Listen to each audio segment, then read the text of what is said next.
Hey guys, it's Nina. Welcome back to my channel. Happy Sunday, all that good stuff. So 2019 was the 5th year of my lock journey, and I had really high expectations, really high hopes for this year. A lot of things that I wanted to do, and it just did not go that way at all. So I want to talk about 3 lessons learned this year on my lock journey. If you are new to my channel, welcome. Thank you so much for watching. Please subscribe. And yeah, let's get started. So the first key lesson that I learned on my lock journey this year is that locks truly do require care. They require maintenance. That might kind of seem really obvious, right? But because they're stronger, because they're tighter, there's this idea that they're different from loose hair, and they are different in a lot of ways in terms of the maintenance, but locks are still hair. They can still be damaged. And I learned that firsthand getting color this summer. So I got color done. I had my hair in a bun for 3 weeks.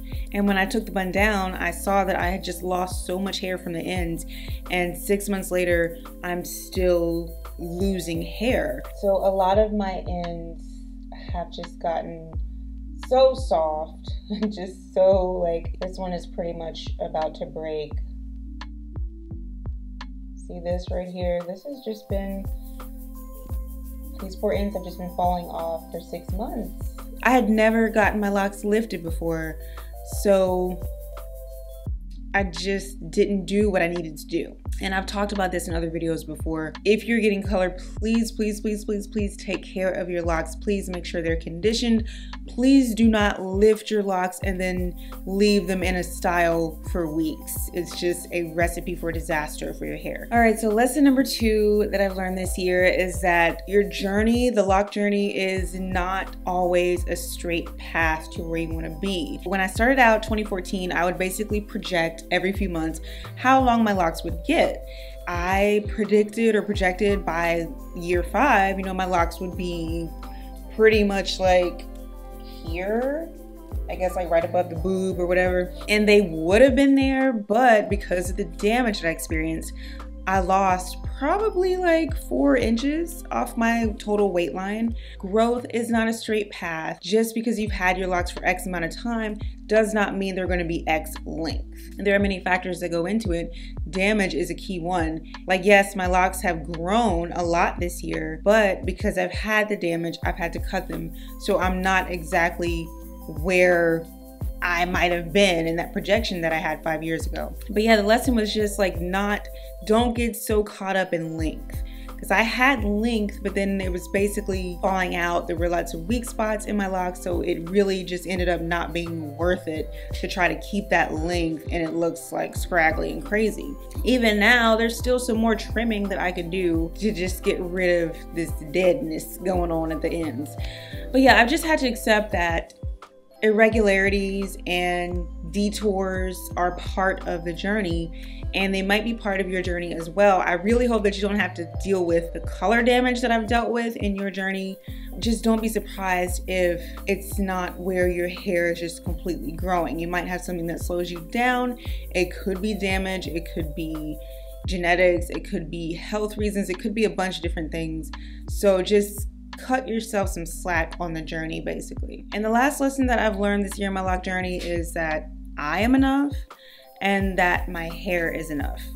So back around March, April of this year, I went through a breakup. It was really bad, and I just went through a phase where I was really hard on myself. And I was looking at a lot of images of beautiful locks, beautiful hair, and I was already in a really sore, just tender place with myself. And that caused me to be more critical of myself, when really what I needed was just compassion in that moment for myself. But at the time, everything was like, nothing is right. I need to fix something. And so my edges became a real source of contention for me, to the point where I trimmed them. I maybe trimmed like 2 inches maybe off of them, maybe like 1.5 inches, because I don't even think I had 2 inches to trim. So maybe I trimmed like 1.5 inches, just wanting them to be even and not realizing that they were fine how they were, and I actually made things worse. So now 9 months later, they have finally started to grow in a little more, and I'm just like, thank goodness I will not do this to myself again. The reality was there was nothing wrong with them. It was all just my perception. After the breakup, I was feeling insecure, and I just was not feeling good about myself in those moments. And so the very important lesson that I learned from that is just to stop and notice where you are, be mindful of where you are, what's happening in your body, what's happening in your mind, what are you experiencing right now, what's true for you right now, and just stop and take stock of that and really think about the next steps that you want to take after that. At least for myself, I know when I'm feeling stressed, when I'm really feeling like I need a change in my life, I'm going through things, my hair is the first thing that I want to touch. And that could be good. Like, change is good. I'm not saying never mess with your hair if you feel like you need a change in your life. But I know that that desire, like that just insecurity and the feeling of instability makes me want to do things to my hair that I later regret. So I later regretted cutting my edges down. It's about mindfulness. It's about just stopping and accepting where you are in the moment. And even if you have these just feelings of self-doubt and insecurity and negativity, just knowing that those things are temporary, that you will move through them. Now I'm at the point where I will not touch these edges. They are what they are. Water and a brush and some edge control is the most that I can ask for, and that's it. So, you know, this is where I am in this journey, and it's not perfect by any means, but what is, right?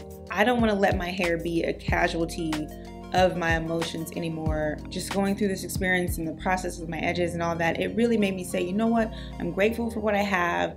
I'm gonna leave well enough alone, and we're gonna be good. So that is all for this video. Those are the lessons that I've learned in year 5 of my loc journey. Let me know what lessons you've learned. If you can relate to any of this stuff, let me know your thoughts. Once again, if you haven't subscribed, please go ahead and do that. Please hit the bell so you know when I upload, and I will see you next time.